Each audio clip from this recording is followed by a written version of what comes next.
These tapes demonstrate a standard for the neurological exam on spinal cord injured persons. Because the method is designed for use in the supine position, it can be used consistently for all testing from acute through rehabilitation and during lifetime follow-up. It allows clinicians and researchers around the world to share data and compare results. This tape is the first of a three-part series. It demonstrates the actual technique. The second tape is a tutorial and shows the use of the technique on spinal cord injured patients. The third video shows the functional independence measure for persons with spinal cord injury. The standards shown in this video have been developed by the American Spinal Injury Association and endorsed by the International Medical Society of Paraplegia. These international standards were published first in 1982. Each booklet contains a chart which may be copied and used for entering the scores collected by the examiner. This video demonstrates two aspects of the neurological exam. First, the sensory, and second, the motor. You may wish to refer to the manual for elaboration on certain sections of the exam. The first part of the neurological exam we will show is the sensory. We'll start by discussing dermatomes and locations of the key sensory points. Next, we'll show how the key sensory points are tested, first for sharp-dull discrimination, and then for light-touch discrimination. The sensory exam will conclude with a demonstration of deep pressure sensation and joint movement discrimination. In performing the sensory exam, you will test the 28 dermatomes as shown in the chart in the standards booklet. Each of the 28 dermatomes has two key sensory points, one each side. Using the key sensory points for each dermatome makes the measurement more reliable. When the key point is covered by a dressing or is otherwise inaccessible, the examiner may test an alternate site within the dermatome. If there is no alternate site available, the patient is not able to be tested for that dermatome. You may refer to the manual for the exact location of each key point. In order for you to complete the chart, you will have to test all dermatomes for both pin and light touch. Each dermatome must also be tested on both the right and left sides. For testing light touch, a cotton applicator is recommended. The applicator is used with a wisp pulled out from the tip. When you test the dermatomes for sharp, dull discrimination, a straightened safety pin is recommended. First, we'll demonstrate the test for sharp, dull pin sensation. This test determines whether or not the patient can differentiate between sharp and dull ends of the safety pin. First, touch the patient's face with both the sharp and dull sides of the pin. If the patient can distinguish between the sharp and dull sides without looking at the pin, ask the patient to remember the feeling for the rest of the examination. When testing each key sensory point, press the blunt and sharp ends in a random order on the key point. This is a downward movement with sufficient pressure to elicit a normal response. Ask the patient if he feels the touch and whether the sensation is sharp or dull. Test each key point several times with the two ends of the pin. If the patient is unsure about the comparison, re-establish the baseline reference. The method for scoring each dermatome on the chart is to enter one of 4 possible scores. If there is no perception of being touched or no consistent ability to distinguish between sharp and dull, the score is 0.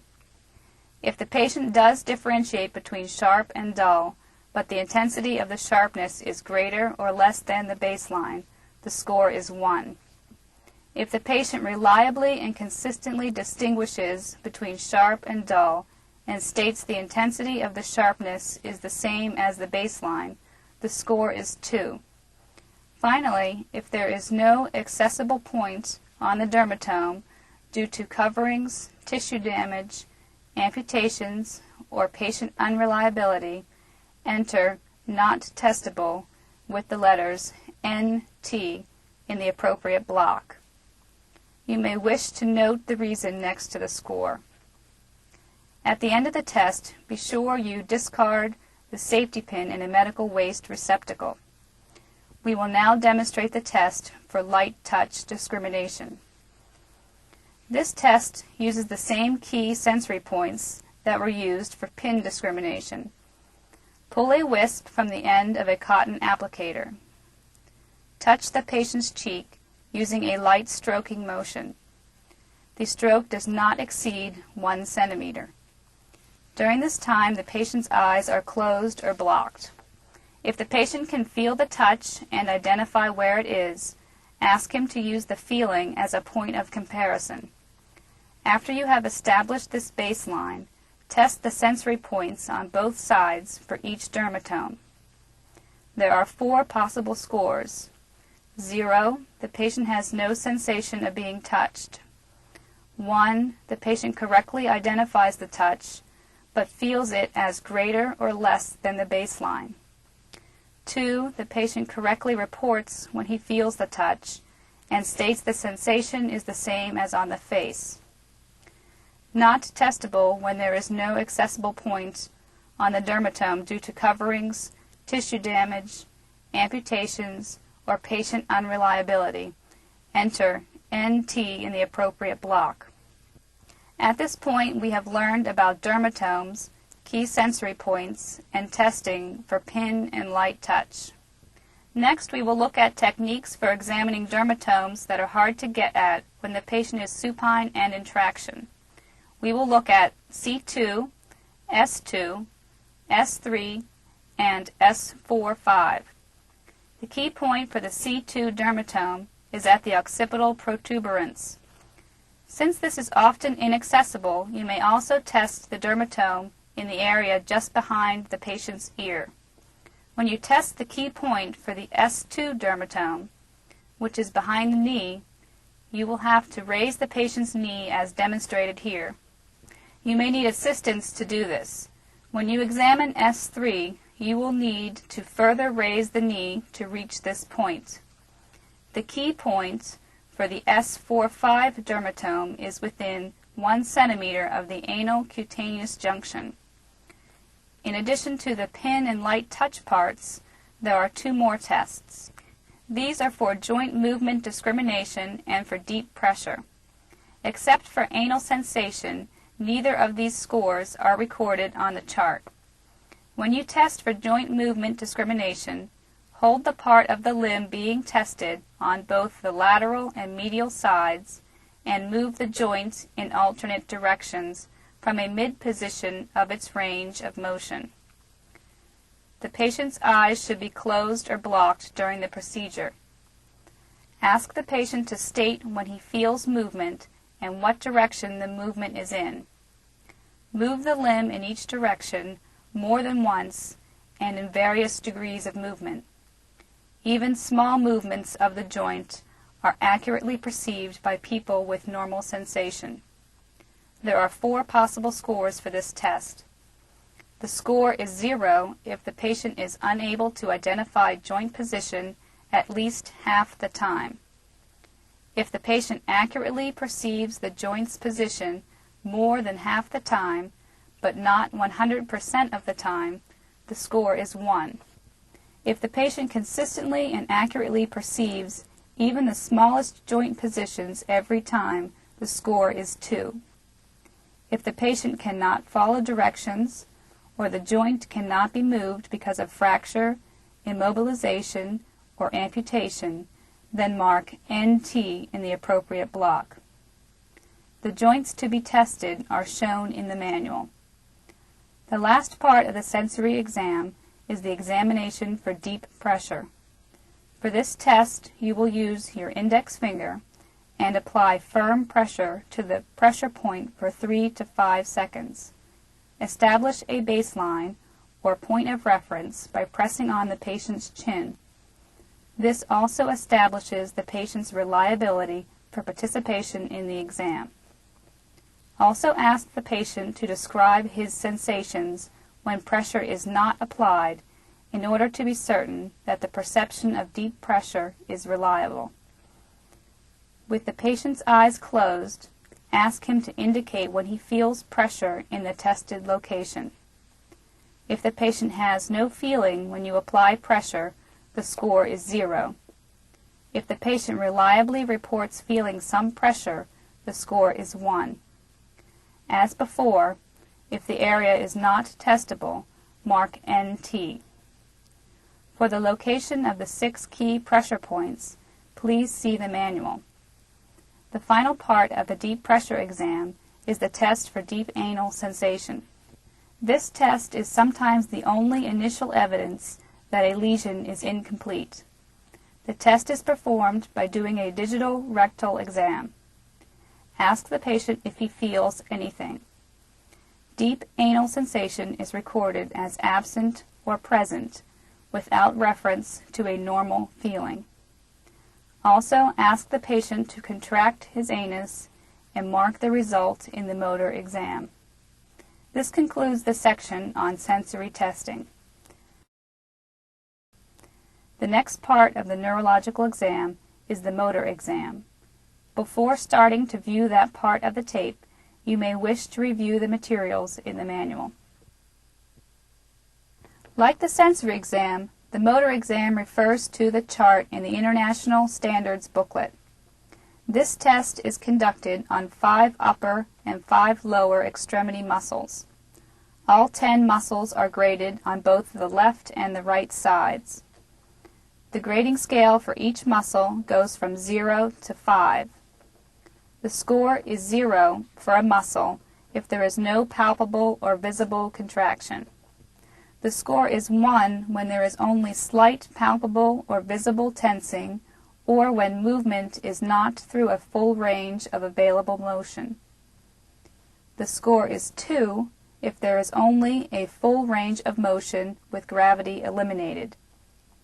If there is only a full range of motion against gravity, the score is 3. The score is 4 if the patient can move the limb through a full range of motion against some resistance, but not against normal full resistance. If the patient moves the limb through the available full range of motion against full resistance, the score is 5. If the limb cannot be tested because of pain, casts, poor positioning, or amputation, put NT for not testable in the appropriate box. Our demonstration starts with the 5 upper extremity muscles, the elbow flexors, the wrist extensors, the elbow extensors, the finger flexors, and the finger abductors.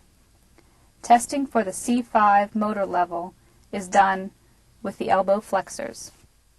During the test for grades 0 through 2, the patient's elbow is 30 degrees from full extension with the hand just below the navel.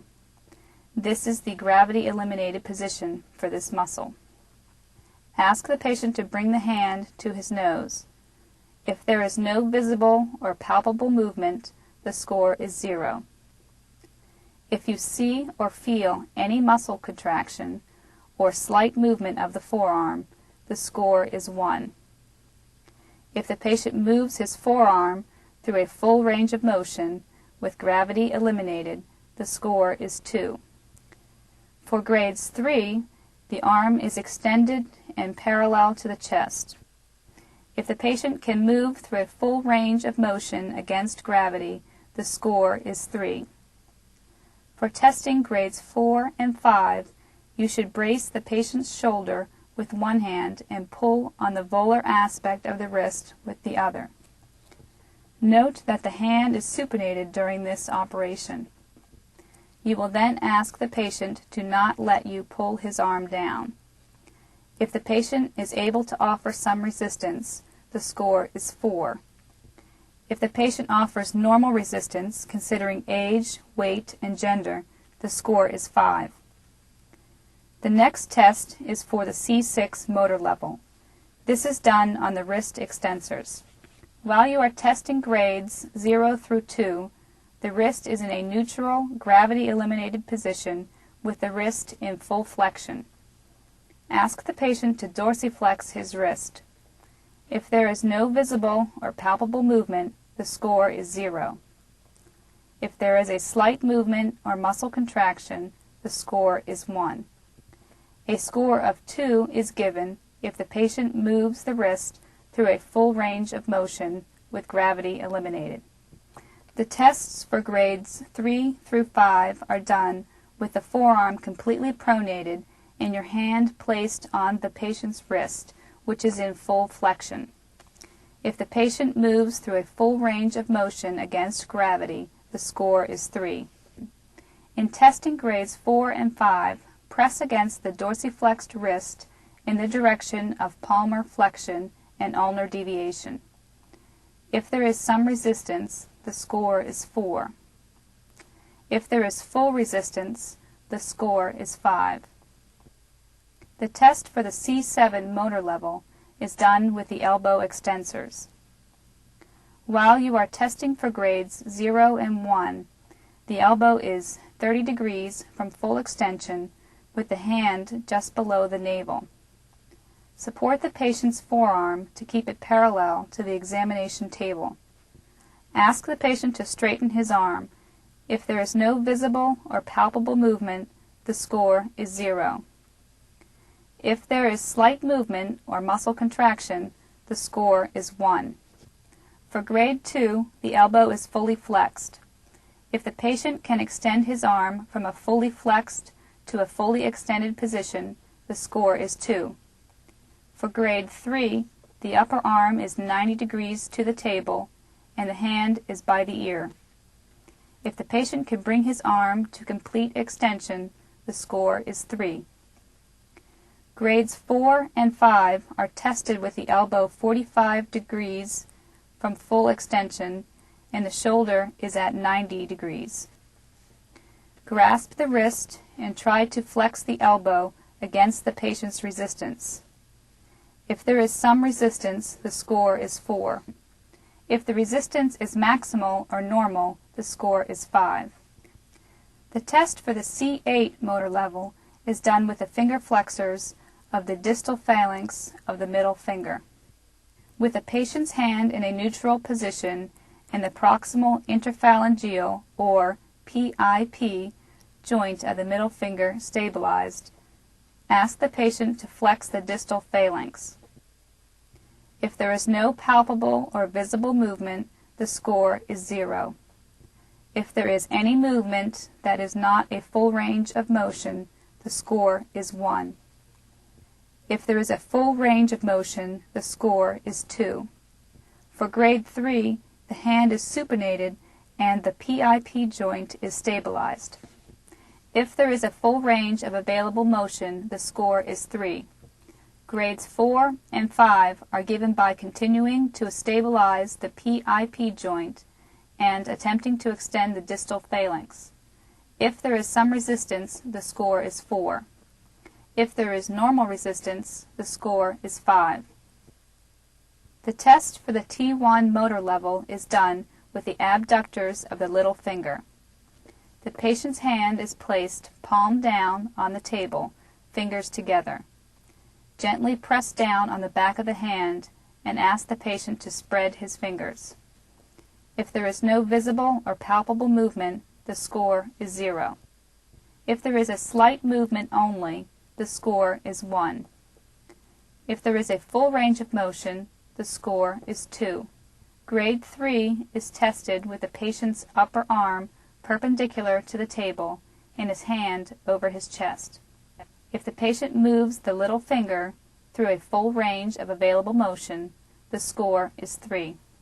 Grades 4 and 5 are given with the hand pronated and the fingers spread.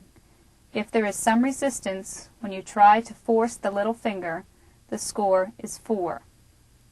If there is maximal resistance, it is 5. After you have obtained scores for the 5 upper extremity muscles, you will examine and score the 5 lower extremity muscles. They are the hip flexors, the knee extensors, the ankle dorsiflexors, the great toe extensors, and the ankle plantar flexors. The test for the L2 motor level is done with the hip flexors. The tests for grades 0 and 1 are done with the hip in the neutral position and slightly flexed. Palpate the hip flexor. If there is no contraction or movement, the score is 0. If there is slight movement, the score is 1. For grade 2, the patient's hip is in external rotation and the leg is supported to reduce friction. For grade 3, the patient must move the hip to a 90-degree flexion against gravity. The heel should be off the bed. Please note the precaution in the manual for thoracolumbar instability. For grades 4 and 5, you should brace the opposite pelvis and push down on the thigh just proximal to the knee. If there is some resistance, the score is 4. If there is maximal resistance, the score is 5. The test for L3 is done with the knee extensors. While you are testing grades 0 and 1, the patient's hip is in neutral rotation. You should slightly flex and support the knee. Ask the patient to straighten his knee. If he is unable, the grade is 0. With slight movement, the grade is 1. Grade 2 is done with the hip in external rotation. If the patient completely extends the knee in this gravity-eliminated position, the grade is 2. When you assess grades 3, 4, and 5, place your forearm under the knee of the leg you are testing and grasp the opposite knee. The patient's knee is at a 30-degree angle. If the patient can straighten his knee, the grade is 3. When testing grades 4 and 5, push down on the leg above the ankle. If there is some resistance, the score is 4. If there is maximal resistance, the score is 5. The next test is for the L4 motor level. This is done on the ankle dorsiflexors. When you are assessing grades 0 and 1, ask the patient to pull his foot towards his shin. If there is no movement, the score is 0. If there is slight movement, the score is 1. For grade 2, the hip is in external rotation. If there is complete dorsiflexion with gravity eliminated, the score is 2. When you assess grades 3, 4, and 5, the patient's ankle is in a neutral position with the toes pointed toward the ceiling. If the patient can move the foot through a complete range of motion, the score is 3. When you test for grades 4 and 5, place your hand on the patient's forefoot to provide resistance. If there is some resistance, the score is 4. If the resistance is maximal, the score is 5.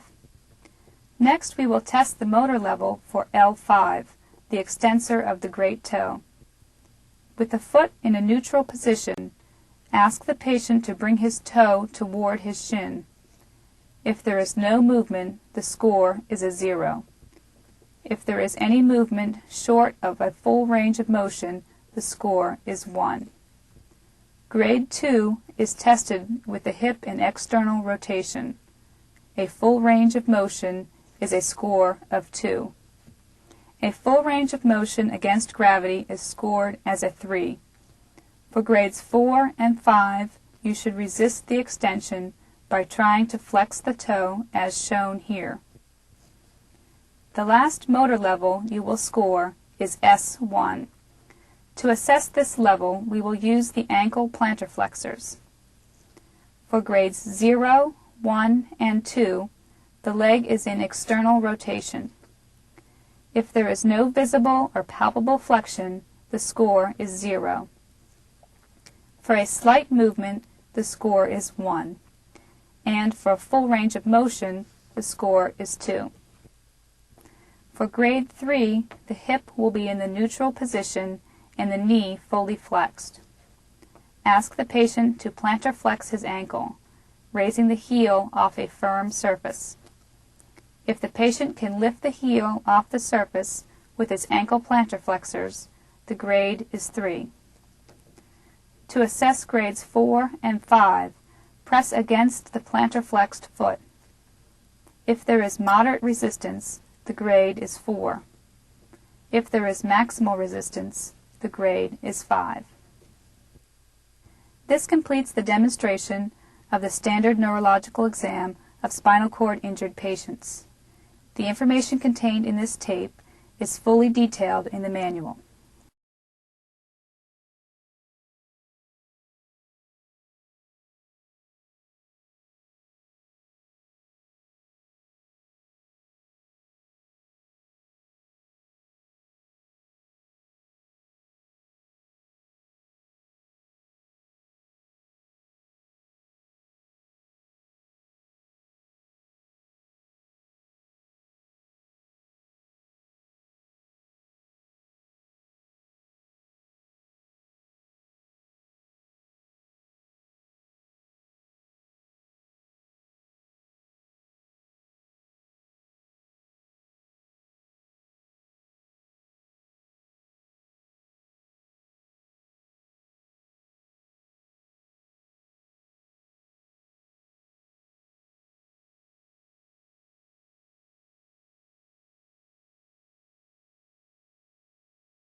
The neurological exam for spinal cord injury is a modification of the standard neurological exam. Since it's performed in the supine position, it's consistent and reliable at every stage from acute through long-term follow-up. During this video, you will get experience in recording the scores on the neurological form and reaching conclusions based on these scores. You will see an examination on a person with tetraplegia and a person with paraplegia. While you're watching, you will be asked to enter scores for each patient, then total their scores, determine the neurological levels, fill in the complete or incomplete box, note the zone of partial preservation, and assign an ASIA impairment grade. You should make copies of the score sheet located in the appendix of this manual before proceeding with the video. These are the copies you will use while you are watching. You will have 5 seconds to enter each score. There will also be sections where the video will ask you to pause the tape and check your scores against the answers, which you'll find in the appendix of this manual. The tutorial will begin with a patient with involvement in all 4 extremities. We will examine first for pinprick sensation. We will start testing with C2.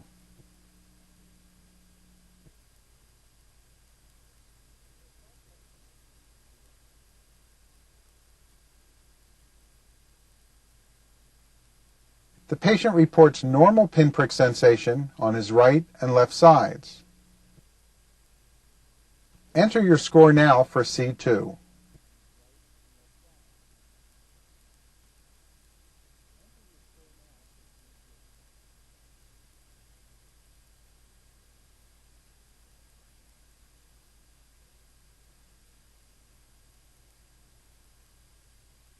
Here the patient has normal sensation on both sides.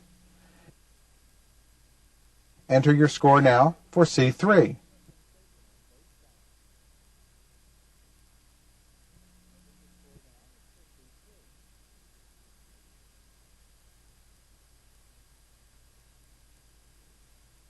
For C4, the patient feels normal sensation on both sides. Enter your score now for C4.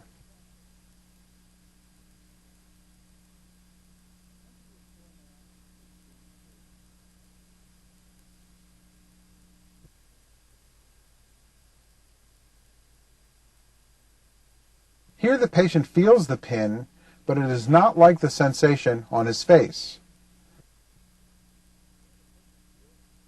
Enter your score now for C5.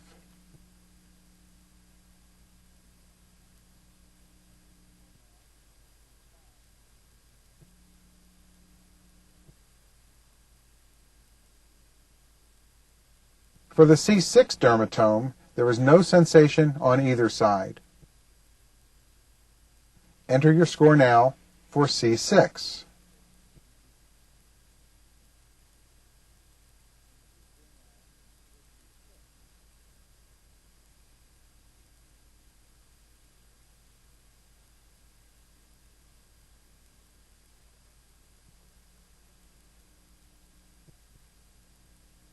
There is no sensation from C7 through S4-5, nor is there any anal sensation. Fill in the rest of the pinprick chart and the yes or no box for anal sensation.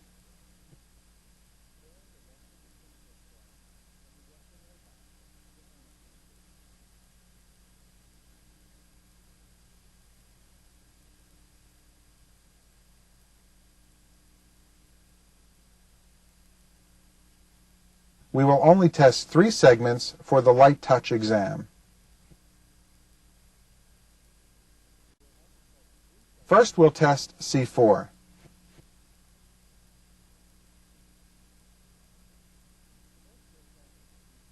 The patient says he feels normal light touch sensation on the right and left. Enter your scores now for C4.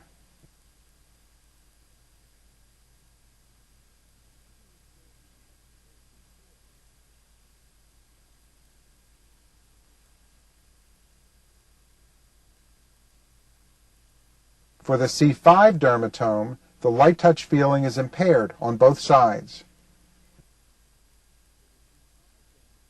Enter your scores now for C5.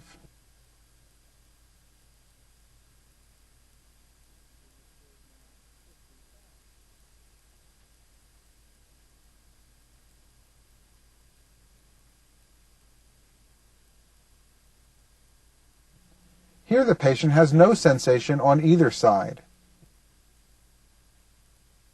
Enter your scores now for C6.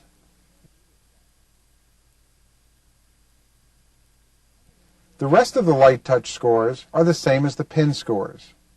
Please record the light touch sensation scores for C7 through S4-5 and add up all the scores for both the left and right sides to come up with a total score. Check your answers against those in the appendix. After you've checked the answers, return to the tape for the motor exam tutorial. Pause the tape now to check your scores against the answers in the appendix.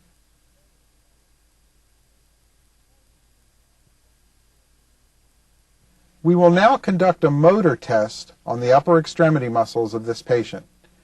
The patient has a complete cervical lesion. The scores in the lower extremities are all zeros. The exam starts with the elbow flexors.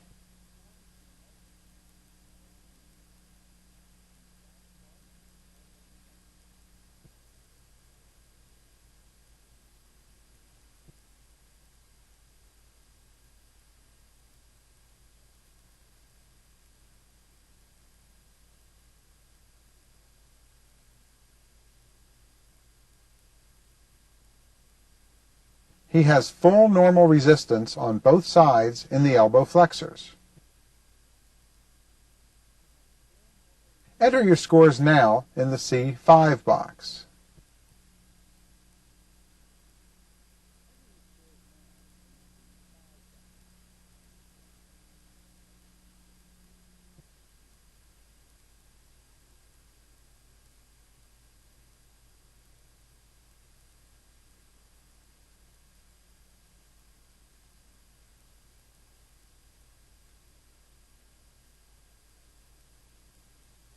The wrist extensors have normal resistance on the right side, and he is able to provide moderate resistance on the left. Enter your scores now in the C6 box.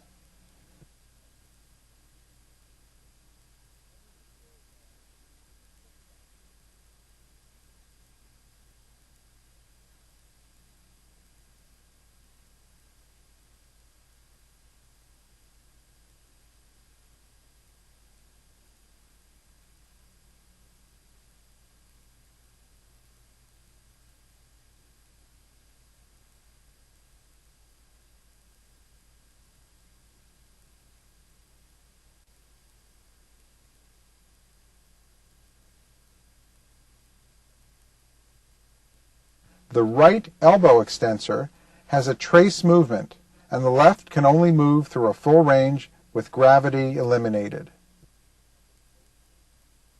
Enter your scores now in the C7 box.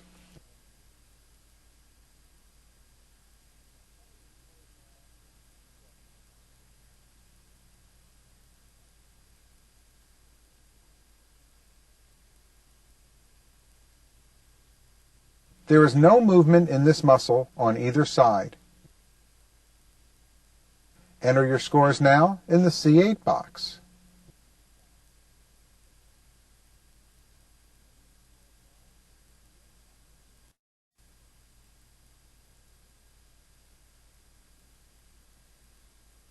The finger abductors also show total paralysis on both sides. Enter your scores now in the T1 box. Since the injury is complete, the scores in the lower extremities are all 0. Now that you have completed the examination, complete the score sheet by totaling the scores. At this point, you can also fill in the neurological level, the section on complete or incomplete, and the zone of partial preservation, which is only for complete injuries. On the back is the ASIA impairment scale, which you should also fill out. Check your answers in the appendix of this manual. The manual will also cover clinical syndromes. Pause the video until you are finished and have checked all your answers. When you're ready to continue, we will conduct an examination on a paraplegic patient.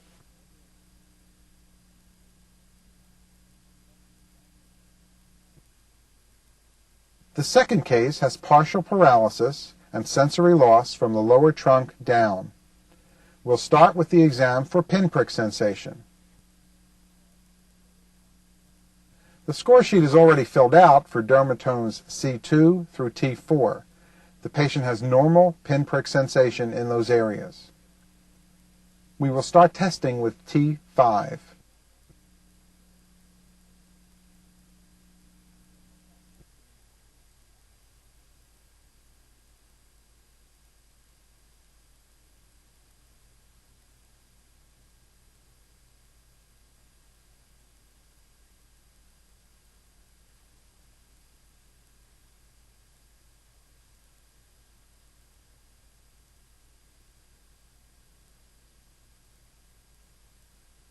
The patient states the sensations on both the right and left sides are normal. Enter your scores now for T5 on the right and left sides.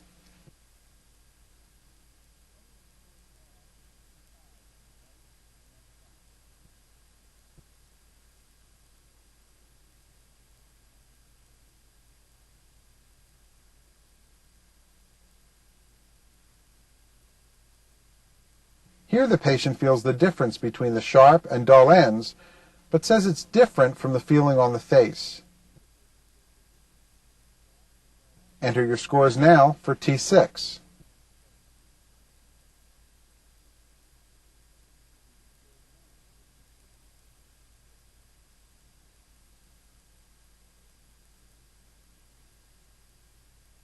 The patient feels the difference between sharp and dull ends on the left and right sides, but states the feeling is more intense than normal.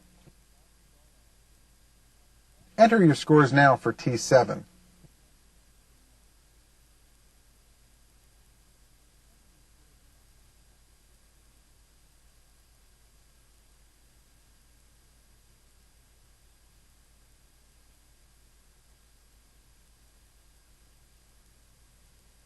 The patient is unable to distinguish between sharp and dull ends of the pin from T8 down.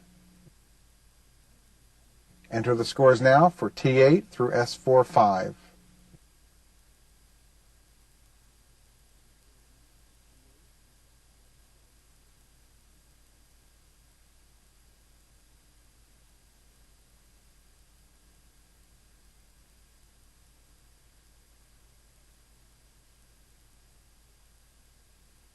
Note the method for moving the legs to test the dermatomes for S2 through S4-5. You should also note the precautions for pain or thoracolumbar instability mentioned in this manual.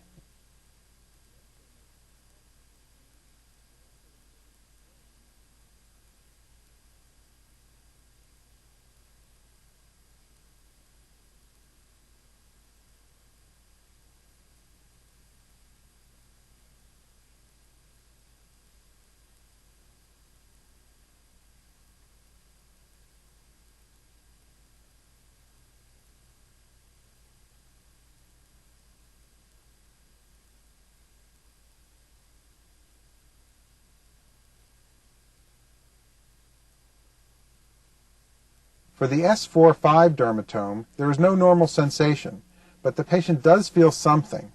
In addition, he does have anal sensation in response to a digital examination. Enter your scores now for S4-5 and check yes or no for any anal sensation.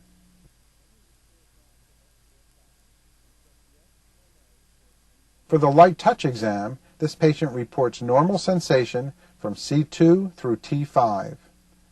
We'll show the tests for T6, T7, and T8.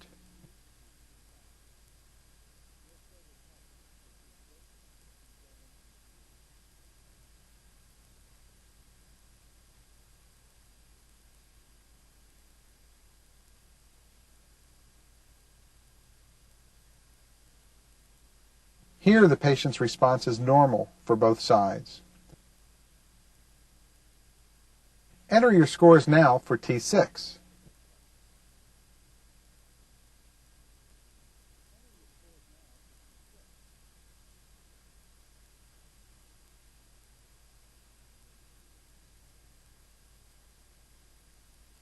For T7, he feels the touch, but it is impaired on both sides. Enter your scores now for T7.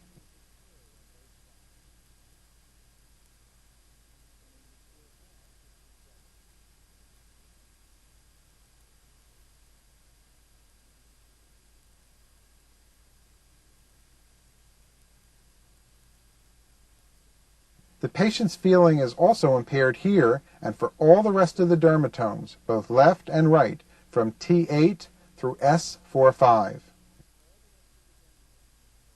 Enter your scores now for T8 through S45.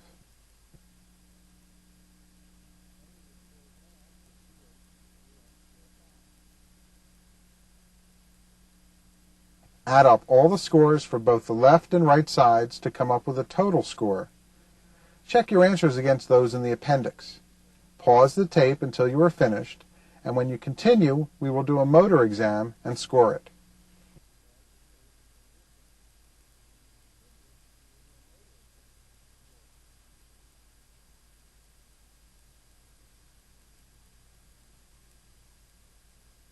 The next part of the neurological exam is the motor exam, which is performed on 5 key upper and 5 lower extremity muscles. The patient has tested normal for all upper extremity muscles, so these scores are already filled in on the demonstration sheet. This part of the tutorial will show the lower extremities. The exam starts with the hip flexors. Note the restrictions for pain or thoracolumbar instability noted in the manual.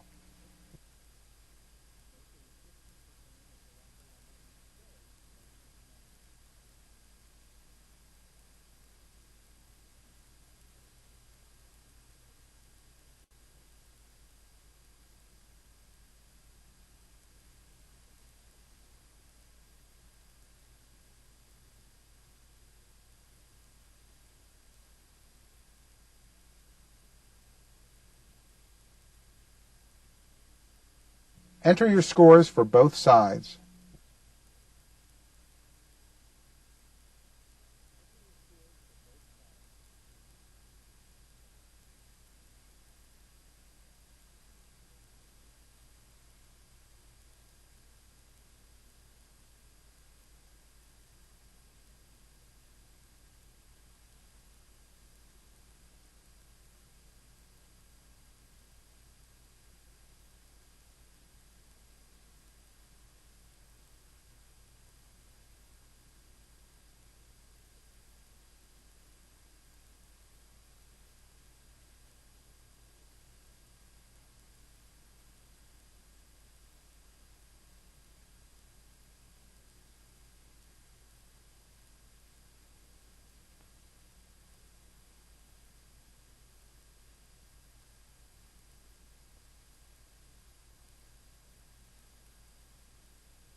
patient gives full resistance on the right side, but is only able to move through a full range with gravity eliminated on the left side.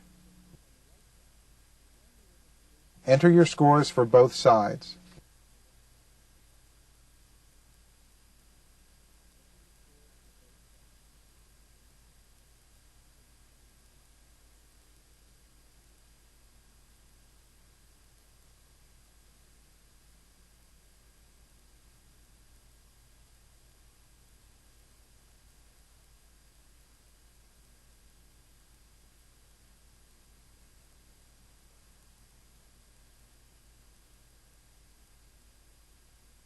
Here, the patient offers moderate resistance on the right side and minimal resistance on the left. Enter your scores for both sides.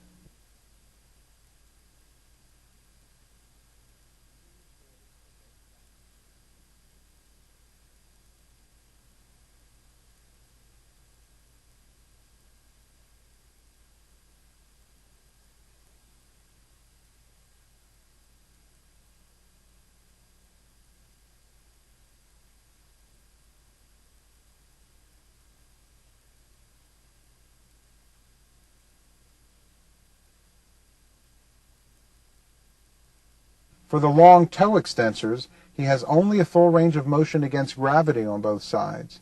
He cannot offer significant resistance. Enter scores for both sides now.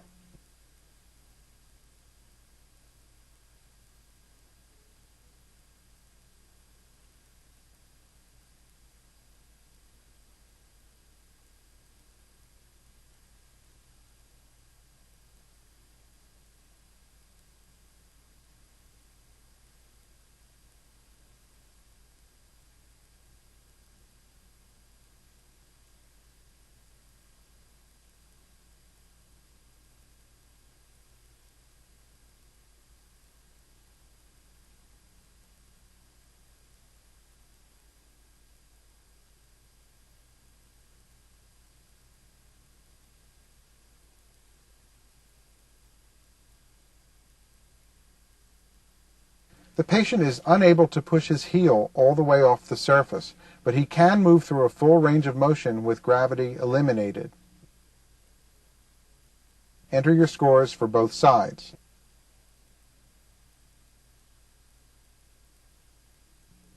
Add up all the scores for both the left and right sides to come up with a total score. Also, fill in the neurological level and the section on complete or incomplete. The section on zone of partial preservation is filled in only if there is a complete injury. On the back is the ASIA impairment scale, which you should also fill in.